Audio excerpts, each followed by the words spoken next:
Congratulations, Travis Doyle. Thanks for commenting on the video. We're going to be sending you a JSA #1 signed by Alex Ross. And #1 on the list today is going to be given away at the end of the video, so stay tuned. All right, let's start the show. I'm sitting here with a special guest today, my friend, Jem from Gem and Collectibles. How you doing, man?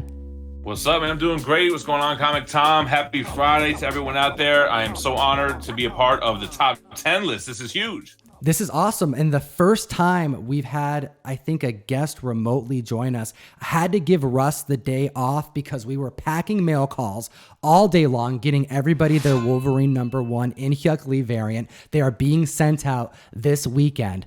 And I'm sure you noticed that we haven't put out a whole lot of content this week. Do you have any ideas of why that is, Jem? Yeah, something about CGC or something? Yeah, I'm going to have to announce that right here, right now. This next week at C2E2, I'm going to be flying down to collaborate with CGC. Wait, what?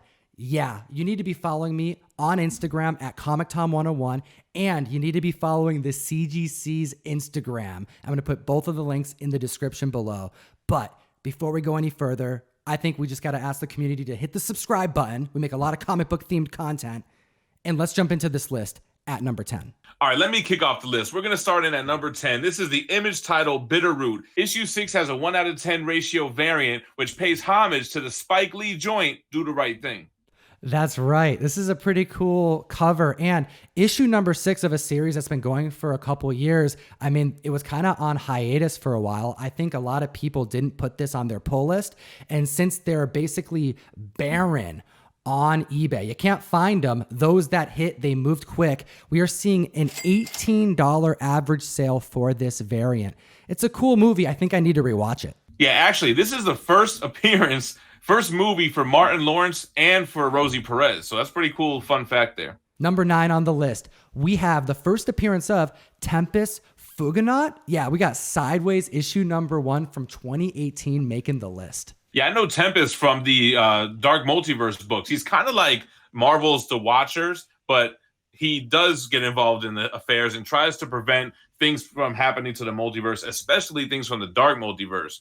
So we're starting to see a lot of payoff here with the whole Rebirth, Wally West, Dr. Manhattan, and this new villain that's emerging out of the mixture of them both. That's right. This is a $5 average sale with a staggering 1,200% increase in copies sold. And this new Wally West turning into a god-like character, I think it's pretty sinister, but it's too early to tell what's actually going on. But this character played a big role in Wally West turning into this new villain. All right, guys, number 8 on the list, we have Doc Savage #1. Doc Savage, the Man of Bronze, he's getting a TV show on Sony, man. So this book is starting to heat up. Doc Savage #1, first in his own title in the Bronze Age. It's a $30 average sale and a staggering 517% increase in copies sold after Sony announced that there's going to be a new show that's in development. And this is one of the first characters to be described as a human that is super.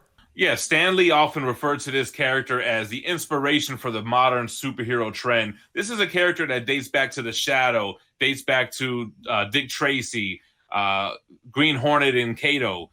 Old school character from back in the 30s. And I went ahead and looked up Shadow #1 and hit up the Golden Age Guru. I was curious what a mid-grade copy from that book from 1940 goes for. And he said if you're looking for like a 5 to a 5.5, you'd be lucky to find it for under $2K.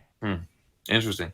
And this next one on the list at number 7, we're putting Truth, Red, White, and Black #1 on this list.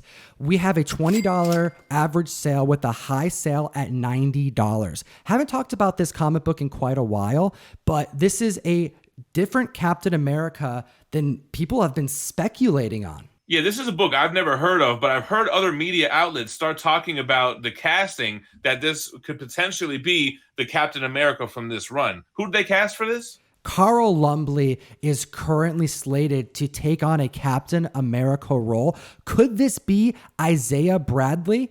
Hear me out. Let's actually go through why this could be the case. This was actually a key alert, and I suggest you use that code TOM101 to get yourself a free week service of the best comic book collectors app on the market, Key Collector Comics. This was the alert. So, Deadline reports casting of Carl Lumbly, which could indicate Isaiah Bradley will be in the Falcon and the Winter Soldier series. Could this casting lead to a different Captain America? Let's continue. The Falcon and Winter Soldier IMDb page at one point listed the Dr. Wilfred Nigel as a character that would appear in the TV series.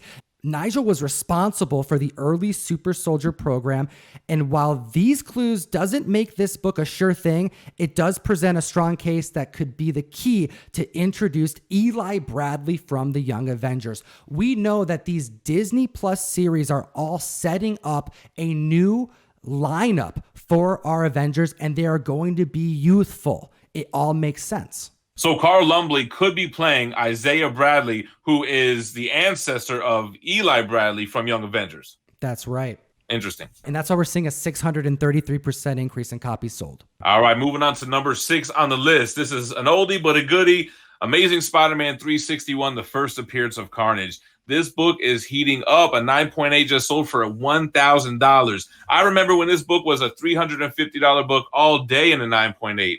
What's going on? We all know that Woody Harrelson's playing Carnage, and he kind of had a goofy post-credit scene at the end of Venom 1 with the whole Ronald McDonald wig. I thought it was kind of looking like Annie a little bit, but it looks like after what we saw a tweet, we're getting a little peek at a more shaved look. Yeah, Tom Hardy put out a tweet of Woody Harrelson as Cletus Cassidy looking a lot more normal than he looked in that post-credit scene. And you kind of feel like Tom Hardy put this out to kind of reassure fans everything's going to be okay. He's not going to have that goofy red wig. We're seeing $115 average sales, and post this tweet, we are seeing an increase of copies sold of 140%. This type of character redesign is what the community wanted, and the collectors are putting their money into this key book. Comic fam, we're halfway through the list. Slap that like button. We need your support right now. And let's look at number 5. We have Hulk issue number 1, the first appearance of Red Hulk, right on the cover, hitting $300 highs, an increase of 60% in sales in 7 days.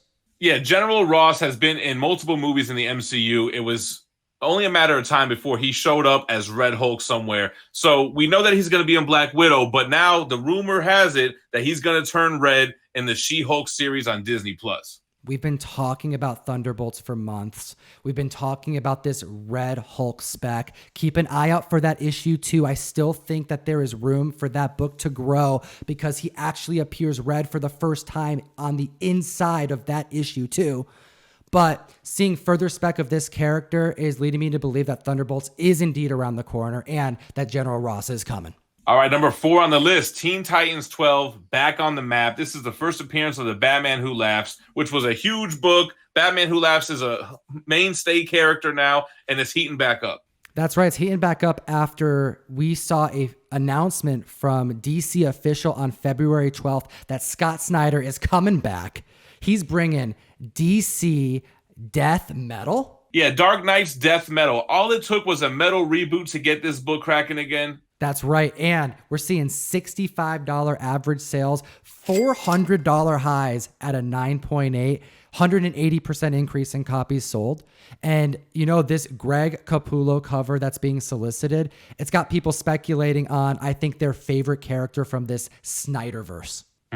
For sure. All right. Now, we told you about this comic book. We warned you. We're putting at number 3, Bang issue number 1. Just came out this week. Now, we have a trusted source that's letting us know that this is in development for a TV deal, as well as having a director already attached. This book hadn't even come out yet when this news was breaking. So, naturally, when this book came out, we were seeing $8 average sales.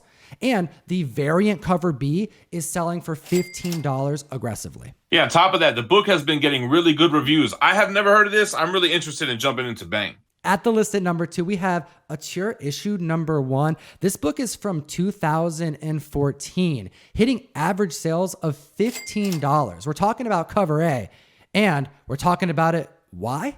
Yeah, Taika Waititi and Jude Law are in talks about making this into a feature film. Personally, I never heard of this run, but to have a big name director like that attached to this, it's got to be something. This is a dark comedy, but a comic book series with the Ragnarok director behind it. It's got some buzz. And there's also a New York City Comic-Con exclusive that's worth speculating on, as well as a Eric Powell variant that I'm not going to show on screen. I'm going to leave it to the community to do the Google search. Actually, do yourself a one step better and go on to Key Collector and take a look at this variant. I'll give you a hint. It has XXX Celsior on it. Hold on, I'm looking this up. I got to see this cover. This is authentic Comic Fam. He hasn't seen this. I waited till this moment. All right, let's see. Oh, okay. What? Oh, it's got the banner over the breast. That's kind of whack, man. Oh my gosh. All right.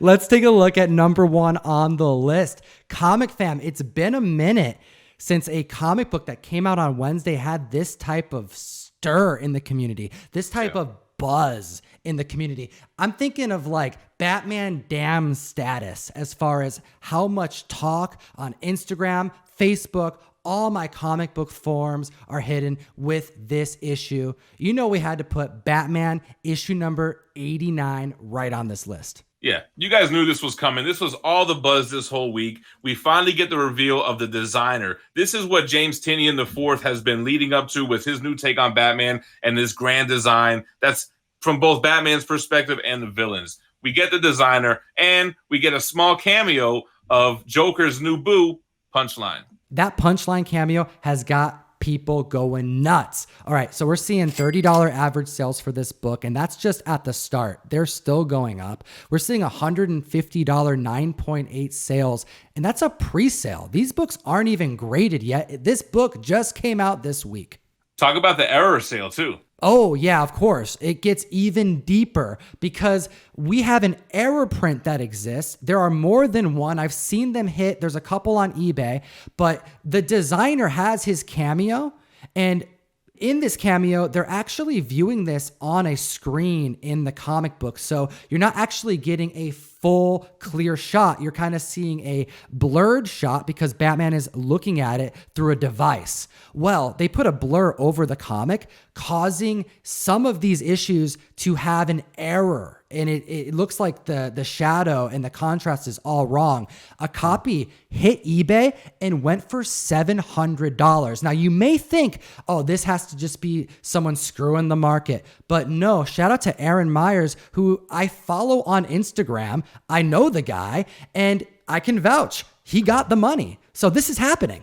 That first appearance kind of reminds me of the first appearance of Darkseid, too. Wasn't it like the Jimmy Olsen, Superman's pal, and he was on the TV screen or something like that? That's right. Fortunately, this is a bit bigger of a shot, but it's kind of similar to even the Red Hulk issue number 2 that we chatted about. Cameo is there, but it's a little different because it's not a pure shot. It was seen through a device. Ooh. I want to know the community's opinion on this stuff. But before we get to that, I also want to mention that we have an expectation of what's to come. We know that Hell Arisen issue number 3 is going to have the first full appearance of Punchline, and it's already starting to pre-sell. So get your orders ready and make sure that if you can get a copy reserved, it's on your pull list. Also, we know that we are going to get the origin story in the Joker 80th anniversary issue. Now, I also wanted to mention this. A lot of people are excited about the Artgerm Batman issue 94 variant. It was a release of a full shot of Punchline. People are looking at this as not just an attractive cover to get, but one that people are speculating on that it may be her first cover appearance. Well, I was able to pull up a picture of Batman issue 92, and she is certainly on the cover. So although Artgerm's cover is hot and is probably going to be a banger, issue 92 also has key potential. All right, so a lot of people want to know if this is going to be another anti-hero. Is she going to have like a little bit of a good streak to her? But James Tynion himself has confirmed that if Harley was the angel on Joker's shoulder, that Punchline is the devil. I'm always a little bit skeptical this close to release day to see a book spike like this. So I encourage the community to be mindful. It could go up, but these are some staggering gains. Yeah, this book came out 48 hours ago. It's way too early to know if the character punchline has legs, if it's something that you should invest in or go crazy in. It's way too early to tell, but grab a copy if you can. If you can still find it on the shelf, pick it up. But it's going to be very unlikely. I mean, take a look at this picture. Russ over at Mill Geek actually had to put a sign up on the door saying, "Don't ask, I do not have Batman 89. Seriously. Comic fam, slap that like button, hit the subscribe button. We make a lot of comic book themed content. Look out for me at C2E2. That's right, at the CGC booth. Yeah, I'll be filling you in on what's going on. Pretty cool stuff. And give a big thank you to Jem from Gem Mint Collectibles. Go hit the description and subscribe. We're making videos over there. Me and Tom have been collaborating on this channel and on mine as well. I do new comic book day reviews, omnibus reviews, and statue reviews, so come check me out. That's right, comic fam. And as always, geek responsibly. Enough said. Oh, comic fam, we are in open enrollment for the March Mystery Mail Call. Take a look at the Comic Tom exclusive that everyone will be getting, Spider-Woman #1 by Olivier Coipel. Ooh, I'm so excited to have the opportunity to hook every single member up with this gorgeous exclusive. Link in the description to join the community.